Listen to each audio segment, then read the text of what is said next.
Hello and welcome to Inside Europe, the weekly current affairs magazine from DW, Germany's international broadcaster. I'm Kate Laycock, not actually in Germany this week since I'm on holiday. However, whilst I'm away, we have a special treat for you, an episode of one of my favourite podcasts, The Europeans. The Europeans was created in 2017 by long-distance friends Katie Lee, a reporter in Paris, and Amsterdam-based opera singer Dominic Kramer. Together, they break down European current affairs in an entertaining and accessible way. This week, they're tackling everything from human rights in Hungary to the sorry tale of two Danish sustainability influencers whose eco-resort business went spectacularly wrong. Enjoy.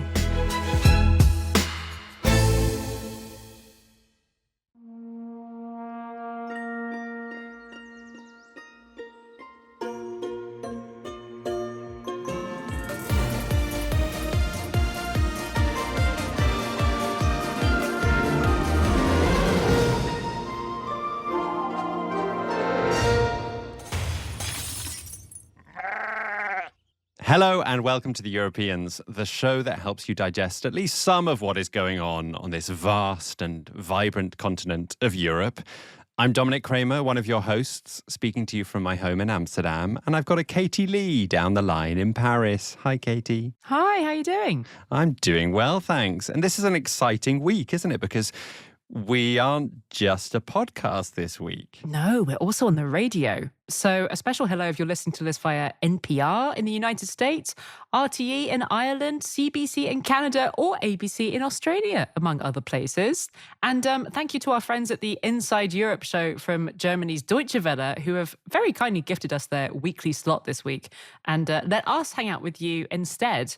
And because there's quite a lot of people listening this week who might not have heard The Europeans before, we should probably spend a minute explaining what this podcast is, shouldn't we? We probably should, yeah. You can probably tell that we are both British by background. That's where we both grew up. But we actually both don't live in the UK and have citizenship of other countries. Katie is also French. I'm also German, but I live in the Netherlands. Mm-hmm. And we started this podcast after Brexit happened because we were a bit confused as to why people had made this decision to cut the UK off from Europe. It felt like something that was kind of irrational, but we also thought it was maybe because people really didn't know what was going on in Europe. People really didn't understand the European institutions, and there was very little coming through our regular news sources that told us about what was happening in countries on the other side of the English Channel. And 7.5 years later, we're still here talking about Europe every week. And miraculously still friends. Somehow we are still friends. Why do you think that is? I don't know. Probably because we're nerds and nobody else wants to talk to us. Anyway, we've got some other things to talk about this week. So I'll tell you what's coming up in our interview slot today. We're going to be heading to Ukraine to hear the story of an organization that used to specialize in corporate intelligence right up until Russia launched its full-scale invasion of Ukraine. But since then, they've pivoted fast, assisted by an army of volunteers to join Ukraine's war effort by harnessing the power of something called open source intelligence. You may be wondering what that is. Well, Daria Verbitska, Executive Director and co-founder of the Molfar Intelligence Institute, will be speaking to us from Ukraine later on in the show to break it all down. What is this open source intelligence and how is this online sleuthing really making a difference to Ukraine's defense? That's coming up later on the show. But of course, first it's time for Good Week, Bad Week.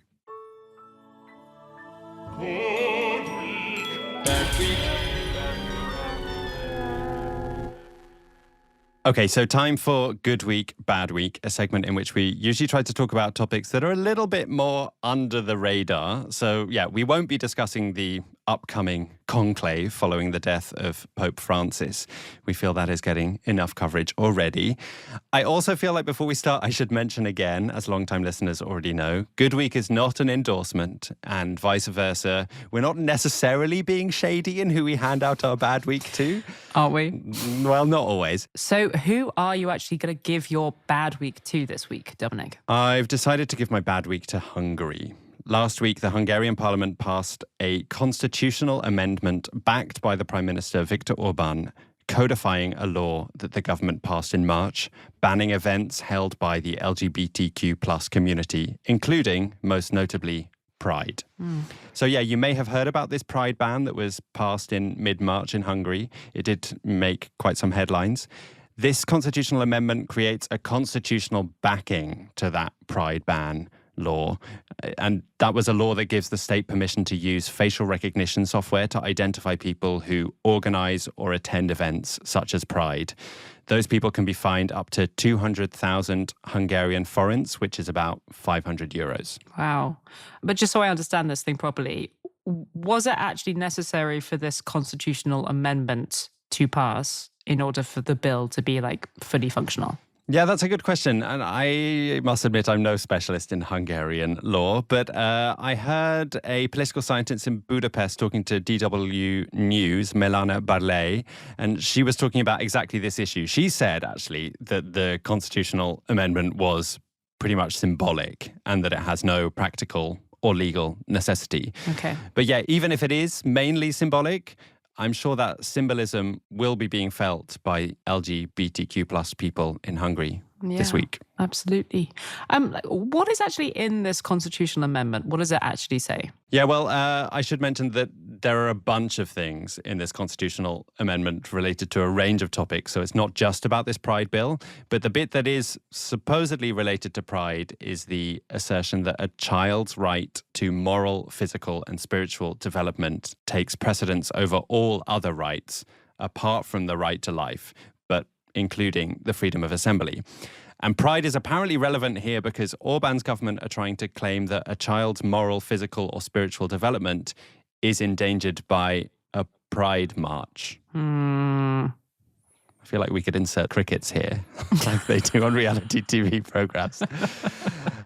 Oh, that's grim, though. And not the first time you've heard that kind of thing from Orbán's government, obviously. No, it's not. The constitutional amendment also takes on some other political targets of the Hungarian government as well. It enshrines into law that the state only recognizes two sexes, male and female, effectively denying the recognition or existence of some transgender, non-binary and intersex people.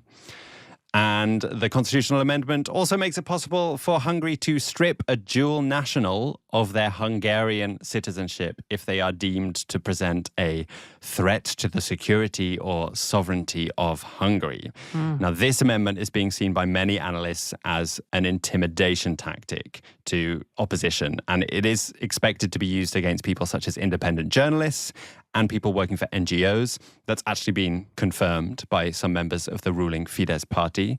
So it could have a pretty chilling effect. And yeah, therefore I am giving bad week to Hungary. And it's a bad week for diversity, a bad week for the freedom of assembly, a bad week for equality, and yeah, a bad week for human rights in Hungary. And I don't want to drop you in it or anything, but originally, listeners, Dominic wanted to give Hungary a good week this week. But then you texted me saying, I don't think I can make this a good week story. This is very clearly a bad week story. And I very kindly obliged. But just out of curiosity, how were you planning on selling this to me as a good week? Yes, okay. Well, at first, I really wanted to look at this optimistically and give good week to Hungarian civil society or the Hungarian LGBTQ plus community for showing courage in the face of oppressive legislation. But yeah, even if that is also true, I think it would have been a bit hard to swallow. I think it might have been a little bit toxically positive. But that said, there are a few things I want to mention that might give people a little bit of hope. I was really impressed by this march that was organized by this satirical political party in Hungary called The Dog with Two Tails. They organized a protest in Budapest in the run-up to the constitutional amendment vote, and I thought the concept was brilliant. It was a march for grey pride, not gay pride, but grey pride, as in the colour. Oh. And thousands of people took to the street in their most drab grey clothes, waving monochromatic rainbows. And the marchers were ironically calling for sameness to be celebrated. Let's all be grey and not differ from each other at all. And I thought it was just a really clever and humorous way to illustrate that what Orbán and Fidesz are pushing for is the eradication of colour, the eradication of diversity, trying to make everyone the same. So yeah, it was an example of an action that made me think I could maybe spin this as Good Week. But yeah, another reason I was seriously considering framing this as Good Week was because of some hints of possibly, there might be action coming from the European Union to help protect the fundamental rights of LGBTIQ people in Hungary.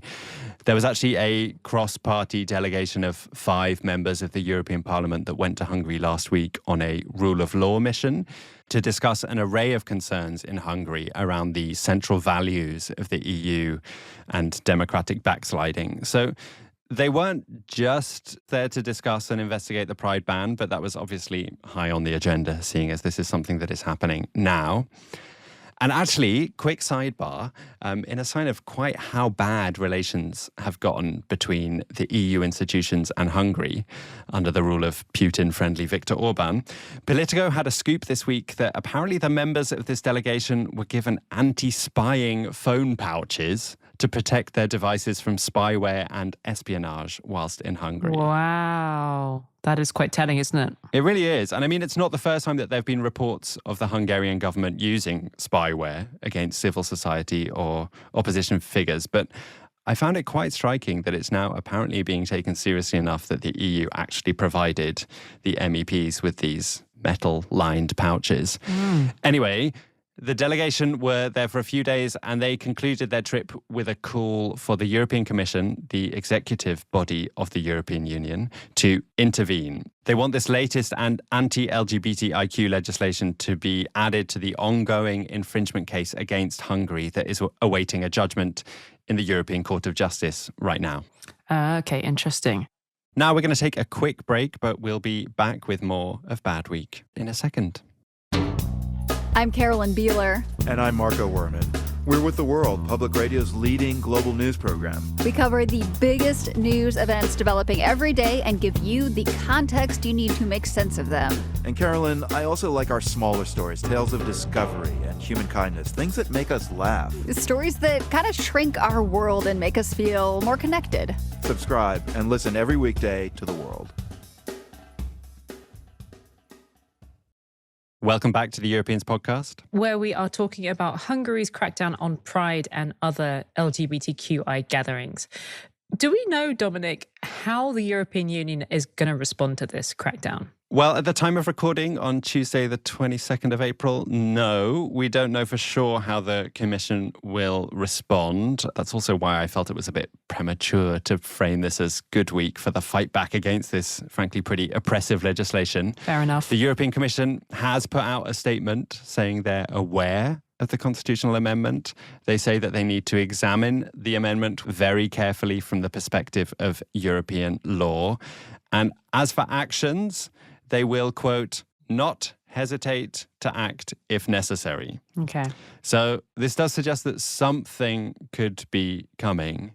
And yeah, as I just mentioned, the EU and Hungary are already in the middle of a legal tussle. Well, actually, they're already in the middle of a few legal tussles.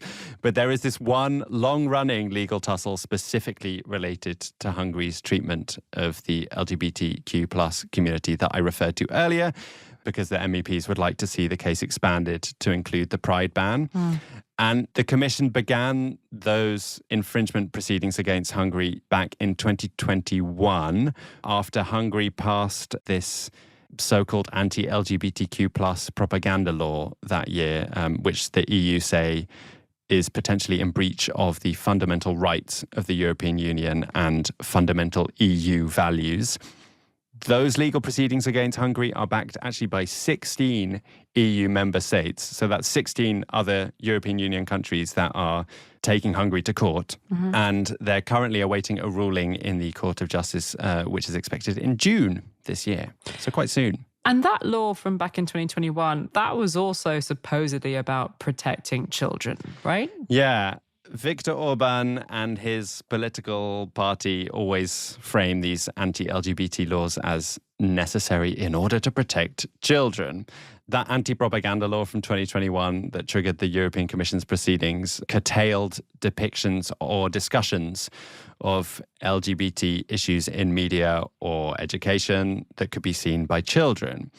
It famously led to books like that hit young adult graphic novel that's been turned into a Netflix series, Heartstopper, having to be wrapped in bookshops so that children couldn't open them in the shop and be damaged. Such a damaging book, Heartstopper. I don't know if you've ever seen it. Their eyes. Yeah. Protect their eyes. Anyway, it's all Orban doing his populist war on woke thing. And that was seen again this week because after the constitutional amendment vote passed, he said, in Hungary, common sense matters. Okay. Why do you think he's focusing his attacks on the LGBTQI community? Like, is banning Pride really the most important thing for him to be doing right now? Well, no. I think it's very easy to make an argument that no, it's not the most important thing for him to be focusing his attention on. There are huge problems that need fixing in Hungary. There's very high inflation. Hungary has actually some of the highest inflation in the EU right now. And there's a crumbling healthcare system and, of course, a war in bordering Ukraine. Many Hungarians that I've read or heard talking about this think he has moved his attack on Pride up the agenda simply because he has an election coming up next year and he's currently struggling in the polls, which is a pretty new sensation for Orban and his Fidesz party. It's the most vulnerable he's looked in the polls since he began this stint as prime minister back in 2010. And that's largely because of the meteoric rise of a Fidesz dissenter, his former ally, Peter Magyar, who I think we've discussed on the show before, right? Yeah, a couple of times, I think. He already achieved a pretty strong second place result in the European elections last year, and he is now leading in most polls today. So Orban's rule is under threat. And it seems like he wants to use this anti-pride legislation as a way of reminding people that he is this so-called common sense politician here to protect your Hungarian children. So, yeah, I think it's a distraction tactic.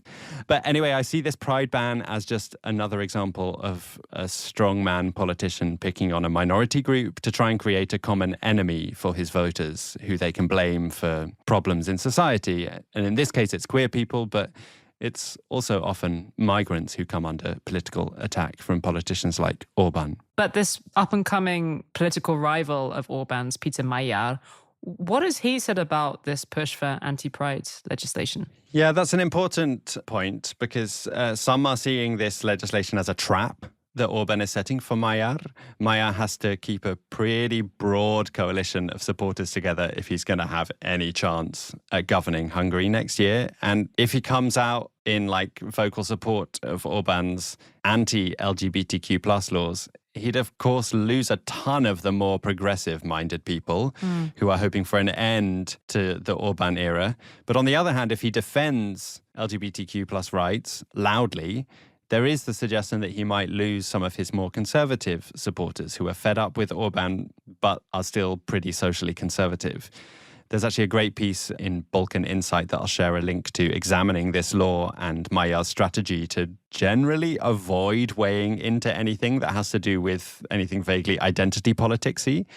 But yeah, Magyar has been quieter than many progressive people in Hungary would like on this issue. But he did say after the Pride ban was first passed in March that Orban was doing it just to distract from the cost of living crisis in Hungary and that if he is elected, he will protect the right of assembly. Okay, so it's still a little bit up in the air what's going to happen. And certainly when it comes to Europe's response, we're waiting to hear how the European Commission is going to respond. Yeah. What about the people who organise the Pride Parade in Budapest every year? Are they cancelling it? Are they planning to go ahead despite the ban? What's going on? Yeah, it seems like they want to go ahead despite the new law and this constitutional amendment. Pride in Budapest is scheduled for June the 28th, so that's just over 2 months away. So who knows what will happen in the intervening period. Maybe the EU will be able to get some interim measures in place to protect the march and the right of assembly. Or, yeah, maybe the marchers are going to risk it and go out and celebrate Pride even despite the law. But, yeah, I have to say as a gay man myself, I've always lived in countries where, at least up until recently, I had the privilege to enjoy Pride marches mainly as a celebration, as much as a fight for our rights. And this development in Hungary is just another wake-up call to me. I think Pride is going to feel very different for a lot of people this summer in a lot of places around the world. Yeah, indeed. It's it should be such a joyful event, you know. It's about people saying they're proud of who they are, and being able to celebrate that is a beautiful thing. But as you say, I think those gatherings this year are going to be tinged with a bit more anger and, a real sense of fight back. Well, time for something completely different. Who's had a good week, Katie? Yeah, I'm going to have to attempt an abrupt, awkward shift in the tone now, moving on from Hungarian human rights. And this is one of those editions of Good Week that's actually probably a bad week. But as you have forced me to take Good Week this week, and I really, really want to talk about this story, I am going to try as hard as possible to jam this story into the shape of a good week. Okay? Okay, thank you. I really appreciate it, Katie. All right, please humor me. I want to tell you about a Danish couple called Mette Helbeck and Flemming Hansen. They are both chefs by profession. They came up through the famous Copenhagen fine dining scene. And then in 2017, they move across the border, this couple, from Denmark to Sweden. And they open a kind of eco resort. It's called Stedsans, which roughly translates from Danish as a sense of place. And it's in a very beautiful part of southern Sweden called Halland, on the edge of a lake. Sounds beautiful. Yeah. So just imagine this very sort of Instagram-y, eco-friendly kind of holiday destination, like cozy wooden cabins, no electricity, and food that seems to be mostly plates of delicious, hyper-local vegetables with flowers scattered all over them. Transport me there now. Mette and Flemming are big into permaculture, which is an approach to growing our food that tries to look at the well-being of the entire ecosystem. And they really market Stedsans as a place that tries to put that into practice. They see it as a political project as well as a holiday destination and a business. This couple become quite big sustainability influencers on Instagram. And even though this couple admit that running an off-grid resort with loads of bugs and mud and no electricity is not always as dreamy as it looks on Instagram, the business does seem to be, from the outside at least, quite successful. You know, it gets written about in magazines like Vogue. The New York Times describes it as magical. The place is often fully booked. And the way that people who've stayed there describe it, it does seem to be this really special place where people have these beautiful back to nature experiences, and they eat delicious food, and they take lots of nice pictures that they can take home and post on their Instagram when they have ended their weekend of digital detox and are back in the city, horribly addicted to their mobile phones once again. Anyway, fast forward 8 years. Unfortunately, things at Stedsans look very different. You maybe saw the headlines last week about Mette and Flemming. Headlines that say things like, couple behind Swedish eco resort flee to Guatemala, leaving behind 158 barrels of human waste. Did you see these headlines? I did see these headlines, and I actually haven't read about it, so I'm really pleased you're going to tell me more about what happened. But I still haven't got to why this is at all Good Week. But we'll get there in some time, but okay. Not right yet.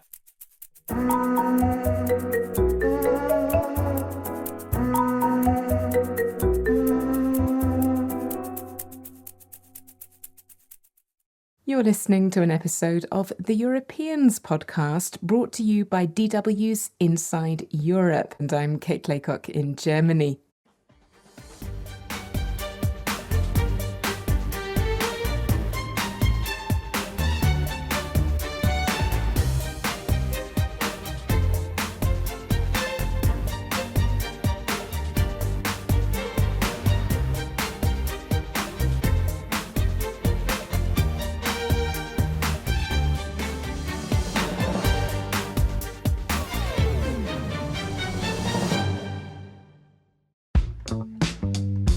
Hey everybody, I'm Kai Ryssdal, the host of Marketplace, your daily download on the economy. Money influences so much of what we do and how we live. That's why it's essential to understand how this economy works.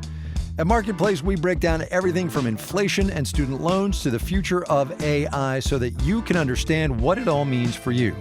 Marketplace is your secret weapon for understanding this economy. Listen wherever you get your podcasts. This is Inside Europe, and I'm Kate Laycock. This week, we are bringing you a special episode from another show that we love, The Europeans. Before the break, hosts Katie and Dominic were telling us about a recent story of a Danish couple who've gotten themselves into, shall we say, a bit of trouble with their eco-resort. I'm Kate Laycock, handing back over to Katie and Dominic.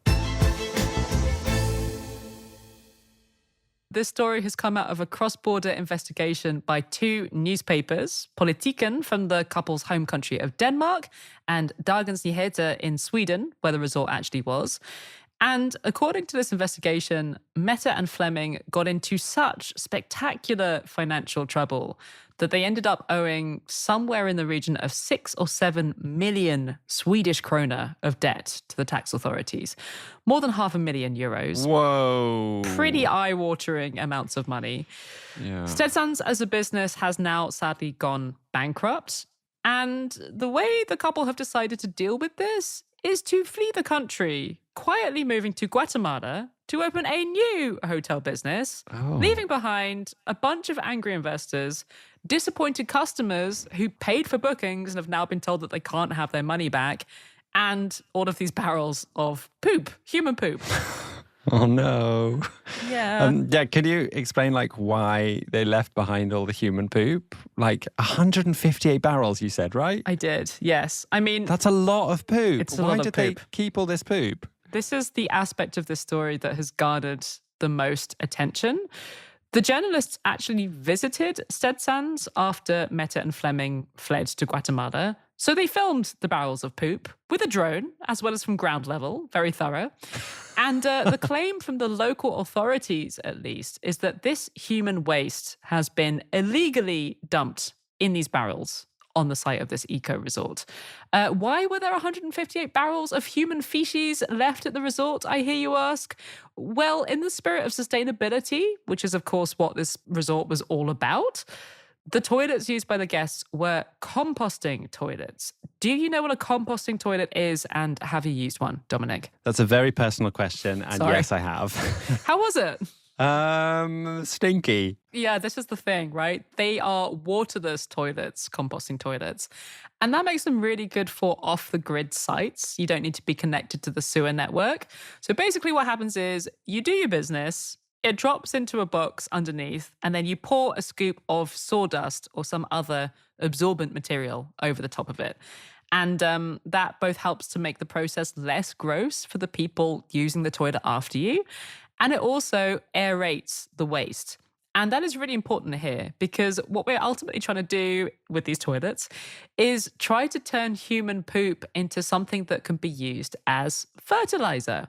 Now, I'm not going to get into it too much, partly because I'm not sure our listeners want me to talk about poo for ages, and also because there's a very heated debate over the circumstances in which it is safe to use processed human poop from composting toilets as fertilizer. Obviously, people have been using animal manure as a fertilizer since forever.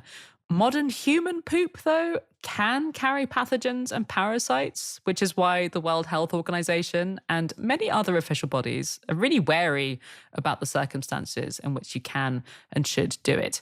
Anyway, according to the local authorities in this part of Sweden, the way that all of this poop was left in these barrels constitutes an environmental crime. And they are saying that as early as 2018, they had inspected the waste management system at Stedsans and found it to be illegal. And here, I think, is where the story gets really interesting, because the couple are saying it is absolutely outrageous to accuse us of any kind of environmental wrongdoing. You know, after all, these are people who, publicly at least, put sustainability at the heart of everything they do. And, you know, they adhere to strict principles of permaculture and looking after the earth. They insist that they haven't broken any laws and that the new owner of this piece of land was aware of the 158 barrels of poop Half of the barrels were apparently, according to them, ready to use as compost, and the other half will be mature a year from now, under what they insist are perfectly acceptable processes under Swedish law. I mean, if you want to be business-minded about it, you could argue that the poop should actually be seen as an asset. It's a business asset that the new owner can enjoy and benefit from. It's a good thing. Yeah, great. I love this. Maybe we should set up a side business, Katie. There's good money in poop. Anyway, Mette and Fleming are really presenting themselves as having been harassed and misrepresented by the media. So they're saying, you know, we're being depicted as environmental criminals here, and what is being reported is untrue and unfair. Okay, so there's a bit of a he said, she said situation going on here. But Yeah. Who do you think is actually right? Well, having looked very closely at both the newspaper's reporting and the way that Mette and Fleming have tried to defend themselves, I think there are arguments on both sides. I mean, some of the stuff that they've been described as doing wrong was stuff like letting the water from, you know, washing the dishes and the pans in their restaurant just run into the earth and the lake. And that was counted as an environmental crime by the local authorities. But, you know, the couple were open from the beginning about the fact that they were doing that. They were even proud of it. They were quite public about the fact that they were using only natural biodegradable soap. So they were pretty sure it wasn't doing any damage. I don't know what detergent they were using, but it does seem potentially unfair for this to be added as like a charge against them and something that they did that was really shady, given that they basically advertised actively that this was part of how they were running things. I mean, in general, I have to put my hands up and say, I am not an expert on permaculture, and I am also not a government health and safety official. Oh, you're not? No. Oh. Don't know if you noticed. But that limits my ability to see who's in the right here. I do think some of the disagreement between the two sides about whether or not there has been environmental mismanagement here comes from the fact that Mette and Fleming come from a more alternative, naturalistic approach to environmental management. They're kind of anti-system people. So I do wonder if there might have been an aspect while they were running this place of saying, you know what? We're going to go ahead with what we believe is a respectful way of managing our waste here, regardless of whether it exactly matches what government regulations say. Having said that, I did find the reporting from the investigative journalists to be quite thorough and carefully researched. And I mean, when they visited the site, they did find like human poo that just seemed to have been dumped around fruit trees with stuff like wet wipes in it, which does not sound to me like super careful, respectful management of the environment. But then you could blame the guests, because I'm sure they said you're not meant to put wet wipes down with a compostable toilet. Yeah, it's probably these terrible city people who are also Instagramming their beautiful pictures the whole time, putting wet wipes into these composting toilets. Naughty, naughty. I mean, personally, my gut instinct is to try and see the best in humanity. And I do believe that this couple really have committed their lives to trying as much as they can to live in harmony with nature. I mean, whether they always achieved that perfectly and whether it actually lined up with what the regulations say is another matter. The Swedish authorities are still investigating what actually happened on this resort and whether the poop handling was illegal. And I won't be surprised at all if it's found that what they did, even if it is in line with their own ethical and environmental principles, did indeed break a bunch of regulations. Katie, you still haven't told me why this is Good Week. I mean, I know I made you do this, but we've got quite far into the story. There doesn't seem much good that's happened. Okay, fine. I will finally address this. Welcome to Chapter 2 of my epic adventure titled, Are Mette and Fleming Villains or Not? Because we've talked about this debate over whether they're environmental criminals or not. Now I want to talk about their unpaid taxes. So I'm finally getting to Good Week. There's another element to this. This week, I would like to give my good week to tourists heading to Guatemala. Because if you've been thinking of going to Guatemala soon, congratulations, because you can potentially book a stay at Mette and Fleming's new hotel on the shores of Guatemala's beautiful Lake Atitlan, because that is where the couple now live after fleeing their enormous unpaid tax bills in Scandinavia. And it looks like the hotel's going to be really, really nice. They're already taking bookings, and if everything goes according to plan, you should be able to check in for May. Do you find this to be a convincing angle for a good week? I mean, frankly, I'm just grateful you didn't try and make me squeeze the Pride ban into Good Week. So however you can make it work, I'm behind you, Katie. Thank you. It's quite tenuous, but we're here now. But hang on a second. They left Sweden without paying all these taxes. Yes. So here is where even some people in the comments on this couple's social media posts are like, okay, I maybe buy the idea that you guys aren't totally evil environmental criminals in the way that was suggested by some of the media reports about the barrels of poop. But the unpaid taxes are another matter because they really did owe huge amounts of money. It turns out that even before Mette and Flemming moved from their home country of Denmark to neighboring Sweden, they already personally owed the Danish tax authorities a ton of money from their previous businesses. So they'd previously run this fruit and veg shop and a restaurant. And despite being very trendy, these businesses apparently weren't as successful as they looked. And the fact that the couple didn't pay their tax bills meant that the Danes just kept adding interest and fines to their bill. And it has mounted and mounted for years after they left their home country. Mette and Flemming have said that if they want the bill just to stop growing, they need to pay back more than 50,000 Danish kroner a month, which is like 6,500 euros. And then there's their unpaid tax bills in Sweden, which are also huge. They have been estimated as being between 6 and 7 million Swedish krona, so certainly more than 500,000 euros or dollars. Now, the way that this couple have talked about these taxes is really interesting. Part of it is that they're just complaining that high taxes and bureaucracy make it really difficult to do business in Scandinavia, especially in the sustainability sector. You know, there's a lot of permits you need and lots of time-consuming paperwork. But they have also said, and I'm quoting from their new website here, the media says that we fled from tax debt. That is not true. We turned our back to a debt that we thought was deeply unfair. And in their social media posts, they have justified this as a kind of protest against the tax system not paying the bills by pointing to types of government spending that they don't support, like, quote, wars and other things that we don't believe in. Sure. Ideological opposition to taxes. Yeah, you can always make that case, I guess, but it seems a bit cheap. It's kind of convenient, right? If you have this huge bill to be like, well, we don't believe in this spending anyway. Yeah. And, you know, some people have pointed out on their Instagram, they've said things like, you know, I'm sure you're good people trying to do good things in this world. However, this just seems like you're denying that you have any responsibility to society, despite saying that you're all about sustainability.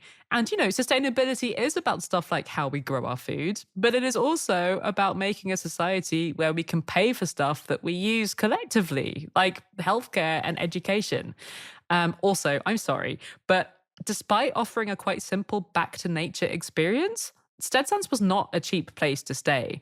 There does seem to have been some fluctuation in their pricing, but certainly when the New York Times wrote about the resort back in 2019, a single overnight stay for one couple with a 6-course dinner, so pretty fancy, with wine pairings, that single night overnight stay was 750 euros. Oh my goodness. That's back in 2019 for one night.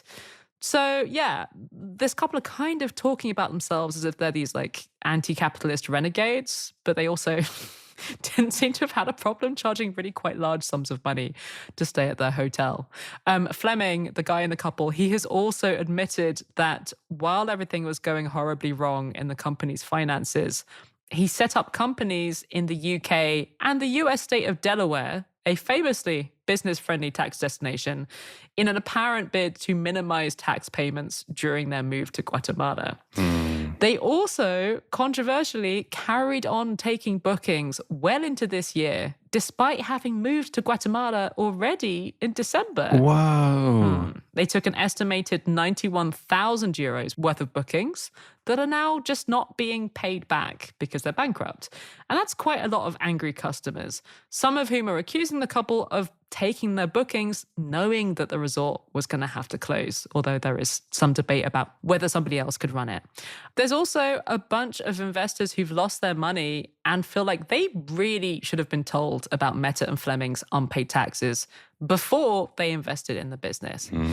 And look, I mean, this couple are dealing with a mountain of debt. which is horrible and incredibly stressful. They have 4 kids who have had to witness all of this, which is really not nice. You know, I say this as somebody who grew up with stressed out parents running their own business.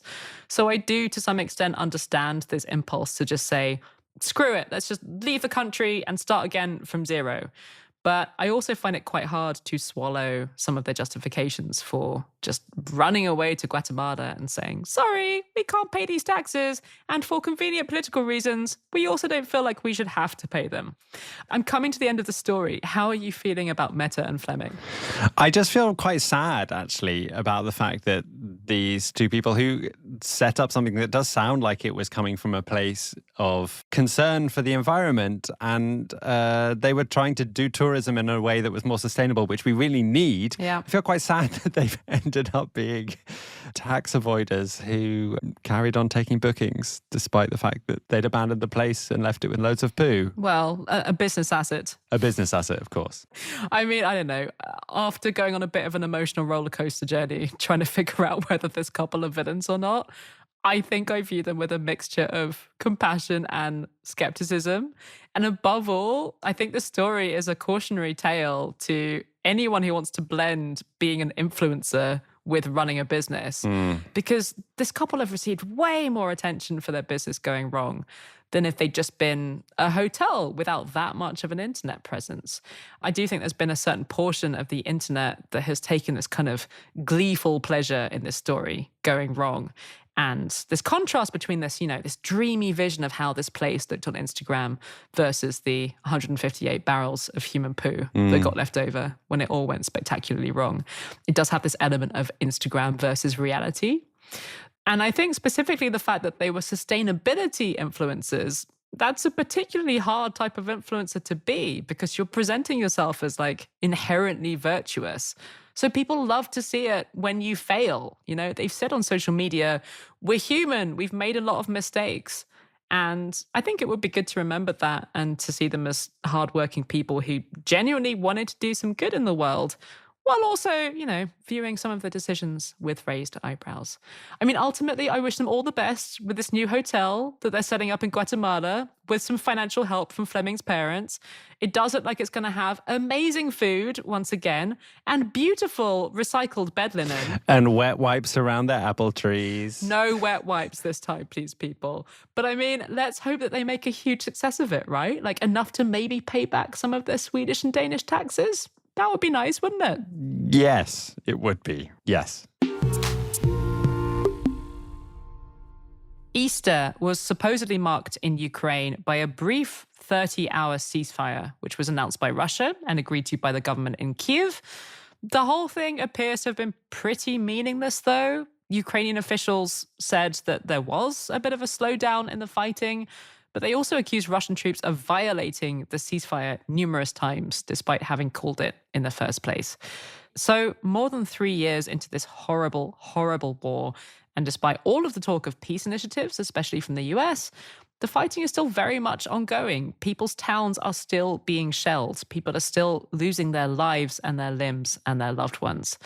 This week, though, we wanted to talk about the version of the war that has been taking place online for the past 3 years. It's obviously a lot less visible, but the internet version of this war has also been taking place at a furious pace because the stakes are pretty high. As we're about to hear, what happens online has the ability to shape what happens on the ground in a big way. So this week, Dominic, we're going to talk about OSINT. Do you know what OSINT is? I think you do know a little bit. Well, yes, because we did this interview earlier this week. But yeah, OSINT, it stands for Open Source Intelligence, and it's a form of intelligence gathering that uses publicly available information to work out things about people and things. It's not a very good definition. Thanks for putting me on the spot, Katie. You're welcome. Yeah, so it's basically online detective work, right? So, for example, it might involve something like looking at a photo and trying to work out where that photo was taken, using something like Google Street View to, like identify buildings that you can see in the background. And that kind of sleuthing work has been used in this war, for example, to locate Russian troops within Ukraine and then launch strikes on those targets. So it can have a very, very real world effect. This week, we're going to talk to someone who has been involved in this kind of work in Ukraine. Daria Verbitska was until recently head of the Molfar Intelligence Institute. It is an offshoot of a Ukrainian company called Molfar, which you're going to hear about in a second. But the institute itself is dedicated to using OSINT work to help Ukraine win the war. And they have been applying this technology in some really creative ways. We gave Daria a call in Kiev.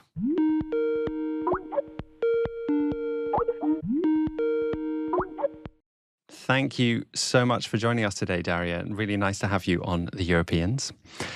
I wanted to start by talking about the name of your company. I believe there's an interesting legend behind the name Molfar. Could you tell us a bit about the legend behind the name of your company? Molfar, actually, it's like a Latinized word or name of Ukrainian mythological or magician.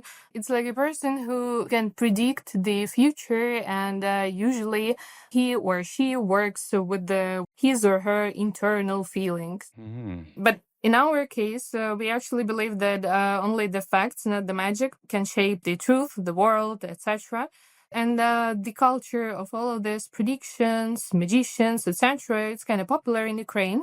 So when people search online in Ukraine for Molfar predictions or something like that, they ended up at our website, and we think it's kind of beautiful. Clever.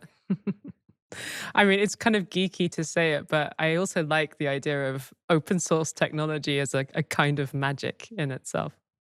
I mean, the company was founded long before the war, and indeed a lot of its work is still completely unrelated to the war. You know, for example, Molfar works with corporate clients in different countries, carrying out background checks on potential business partners.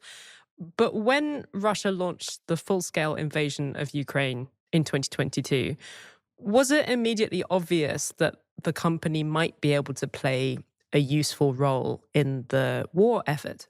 When Russia invaded, everything was changed for our company, as most of our team, actually, they were and they are based in Dnipro, and they stayed there. The problem actually was like in the team, because they felt, like everything changed, and maybe there is no chance that everything will get back normal. So we tried to find any ways to strengthen our team and to unite them again.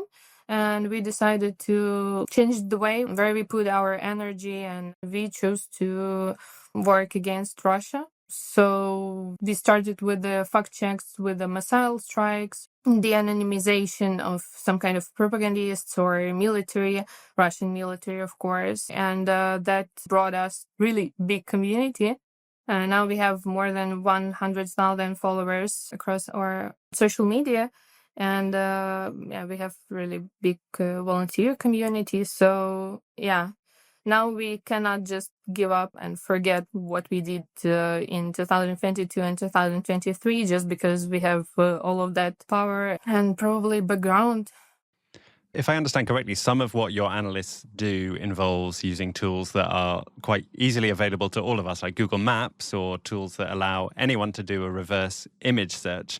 But how much of the work involves using more sophisticated tools and artificial intelligence? And what kind of things are your analysts using these tools for?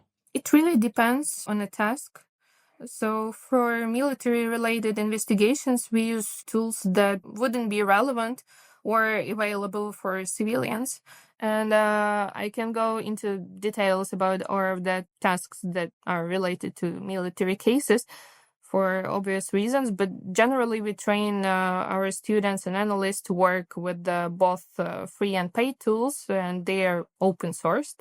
So we mentor them through real investigations and often from the scratch. One of our favorite use cases involved, for example, the tool called PMICE. It's a facial recognition search engine. And in one case, we traced the person through a Pinterest using PMICE firstly. Yeah, PMICE it's this tool where you can get one image of someone and then you find all the images online from that one face, right? Exactly. But I didn't want to make any advertisement for PMICE, but yeah, we are using PMICE. And Using PMIs, we found the Pinterest account where this person have saved tattoo inspirations. And then we matched that Pinterest with the tattoo that we seen in a video previously. And that video was kind of with a sexual character, and that was not showing face. So we built this long chain to identify that one person was the state or local official in occupied territory. Wow. But actually, all of that tools, they're on our website, and there are like hundreds of that tools, and you can feel free to find anything paid or not paid, or free or not free, etc. So it's like open sourced. Is there a project from your team that you're willing to talk about and that you're most proud of?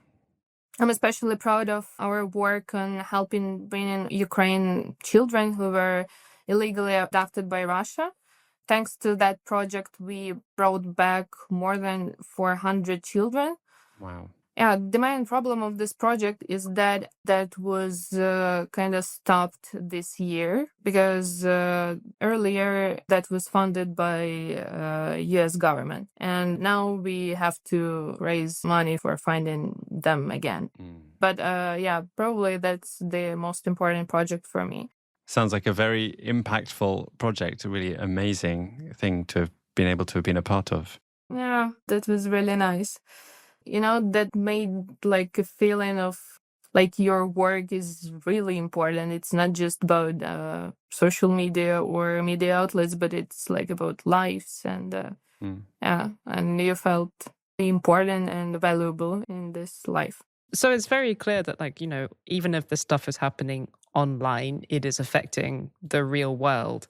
If we zoom out, in general, what kind of an impact do you think open source intelligence is having on the fight against Russia? Oh God, I'm struggling with not answering something like really big impact. It's too big. It's a big question. So yeah, I think that it's kind of really, really big impact because probably every week we have 1 to 3 requests from different military or I don't know, governmental departments for teaching them. That's because they know that open source intelligence works and human intelligence works. So by this request, I'm more than sure that that's really important for our country and for the state. Yeah. As you mentioned, your investigations have often identified specific Russian individuals allegedly involved in attacks. In some cases, these are really serious attacks, like the strike last summer on the country's biggest children's hospital, an attack that constitutes a war crime under international law. Do you believe you might one day get to see some of the people identified by your investigations in an international court? Yeah, I believe that actually that will happen. Even now, we are proceeding our data to our government, and they are proceeding this data to The Hague. During this time, we identified like thousands of people who were here in Ukraine making some awful stuff. I think that one day we will take part in this. We will take part in this legal history.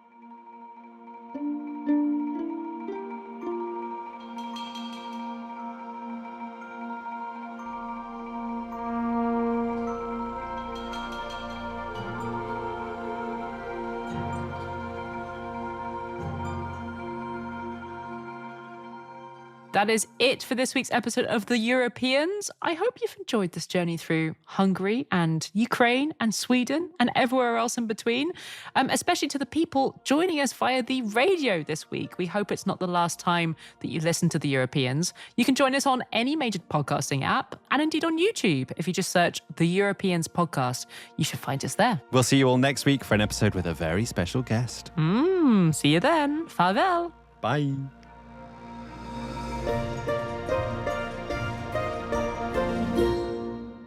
You have been listening to an episode of The Europeans podcast with Katie Lee and Dominic Kramer. We do hope that you've enjoyed it as much as we have. I will be back with Inside Europe next week. My thanks to our producer, Sam Baker. Inside Europe comes to you from DW in Bonn.